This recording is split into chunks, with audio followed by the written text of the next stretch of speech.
रावण, कुंभकर्ण और विभीषण ने घोर साधना की। ब्रह्मा जी वरदान देने के लिए प्रकट हुए।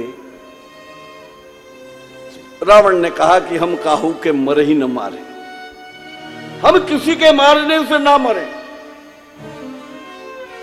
ध्यान देना, परमात्मा सब कुछ देता है, लेकिन एक तो अमरता नहीं देता और एक भक्ति देने में कंजूसी करता है।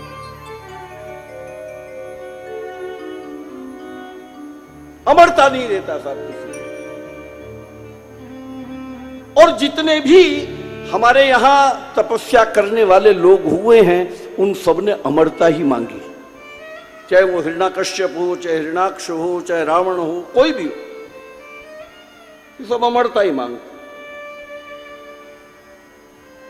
भस्मासुर ने भी यही कहा कि जिसके सिर पे हाथ रखूं वो ही मर जाए। भगवान ने कहा ठीक है, बोले ला तेरे ही सर पे रखूं। तो मनुष्य का ये स्वभाव है कि वो परमात्मा के भेद को जानना चाहता है, और जैसे ही उस भेद को जानता है वो फिर परमात्मा हो जाना चाहता है। और यदि भक्ति मिल जाए, यदि भक्ति हो, तो फिर व्यक्ति अपना अस्तित्व भूलकर परमात्मा में प्रवेश कर जाना चाहता है। जानत तुम्हें हो जाए।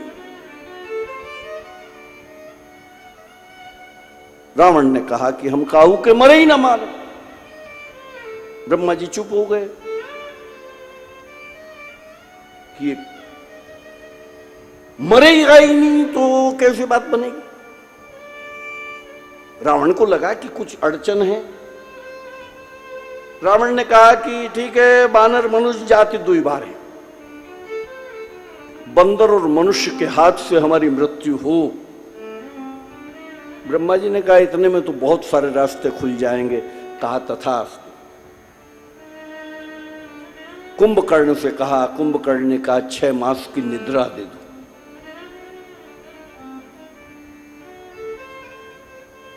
तथास्तु। विभीषण को देखा, विभीषण ने कहा कि मुझे तो प्रभु के चरणों की निर्मल भक्ति चाहिए। तीनों को वरदान दिए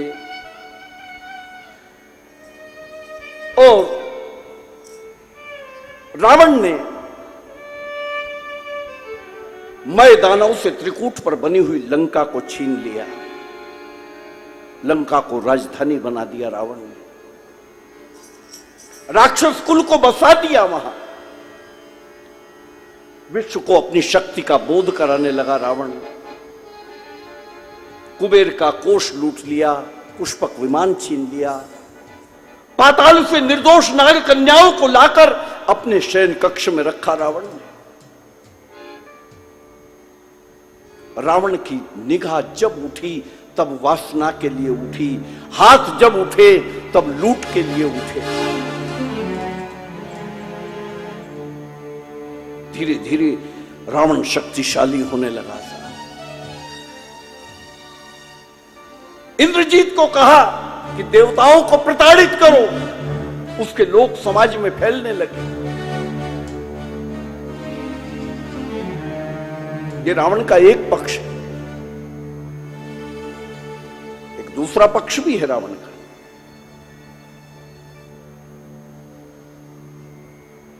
हमने रावण के एक पक्ष को रखा, दूसरा पक्ष भी है।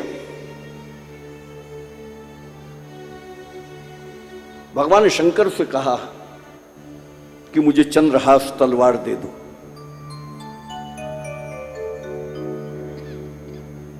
शिव की साधना की रावण ने, अपनी आती निकालकर, आतों की वीणा बनाकर उसे बजाकर भगवान शंकर को राजी कर लिया। रावण तपस्वी भी है। कहा चंद्रहास दो। भगवान शंकर ने कहा कि तू एक बार अपना मस्तक मेरे चरण पर रखकर प्रणाम कर, मैं तुझे चंद्रहास दूं। रावण ने कहा यह नहीं होगा। ये रावण का स्वाभिमान, यह संभव नहीं है। भगवान ने कहा तो फिर मैं भी नहीं दूंगा।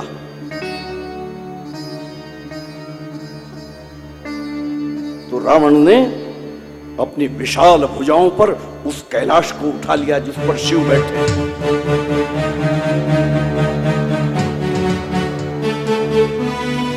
और कैलाश को उठाकर थोड़ा नीचे लाया, भगवान शंकर का चरण अपने मस्तक पर रखकर कहा कि मेरा मस्तक आपके चरण पर नहीं आ सकता, लेकिन आपका चरण मेरे मस्तक पर आ सकता है। ला अब चंद्रहास दे। भगवान शंकर ने चंद्रहास दिया।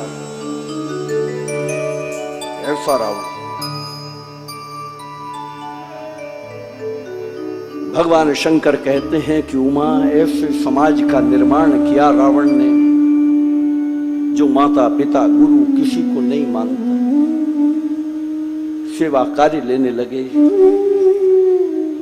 साधु संतों के रक्त से धरा लाल होने लगी, वेद पाठशालाओं को ध्वस्त किया जाने लगा। इतने पाप बढ़े, इतना अनाचार बढ़ा धरती पर कि धरा भयभीत हो गई। गाय के रूप में देवताओं के पास जाकर कहा कि देवों, मुझे इन पर्वतों का, समुद्रों का, वनस्पति का भार इतना नहीं लगता जितना इन आतताई राक्षसों का लगता है। देवों ने कहा कि भूमि, हम क्या करें, हम असहाय हैं। ये वरदान तो पितामह ब्रह्मा ने दिया है। ब्रह्मा जी को प्रार्थना की गई। ब्रह्मा जी ने कहा कि मैं क्या करूं, जब कोई तपस्या करता है तो हमें तो वरदान देना ही होता है। हमने तो दीपक इसलिए जलाया था कि दीपक जगत में प्रकाश देगा, लेकिन इस दीपक से तो घर को ही आग लग गई। क्या करें? परमात्मा श्री हरि सहायक हो तब बात बन सकती है। देवों में चर्चा होने लगी, हरि कहां मिलेंगे? किसी ने कहा बैकुंठ में मिलेंगे, किसी ने कहा नहीं क्षीर सागर में मिलेंगे।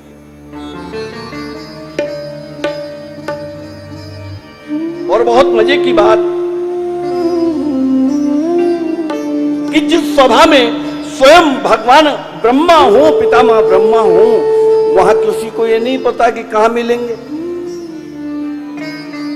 सबने अपना अपना मत कहा देवों ने, लेकिन ये यात्रा न क्षीर सागर की ओर गई, न बैकुंठ की ओर गई। भगवान शंकर कहते हैं कि उमा, कोई गया नहीं, क्योंकि ब्रह्मा जी सोचने लगे कि मैंने 7 समुद्र तो बनाए हैं, लेकिन 7 समुद्र खारे जल के हैं, दूध का तो कोई समुद्र बना ही नहीं।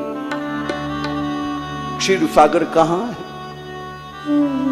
बैकुंठ कहां है?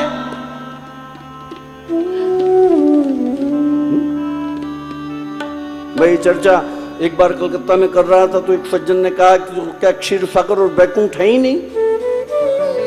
हमने कहा है, लेकिन देवताओं को नहीं पता है साहब क्षीर सागर और बैकुंठ कहां है। उन्होंने केवल और केवल सुना है। जितने देव बोल रहे हैं सब सुनकर बोल रहे हैं, किसी ने देखा नहीं है। और यदि देखा होता तो ये यात्रा या तो क्षीर सागर चली जाती या तो बैकुंठ चली जाती। ये गए भी नहीं। जानते हैं क्षीर सागर कहां है?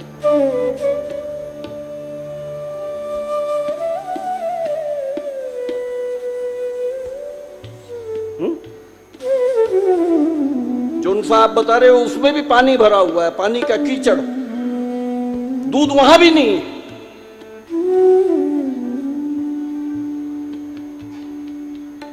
मैं बताऊं, विचार करो, जितना दूध सागर में होता है इतना दूध कहां है जगत में?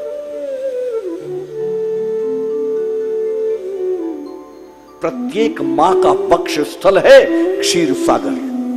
मां के वक्ष में जितना दूध होता है इतना दूध कहीं नहीं होता।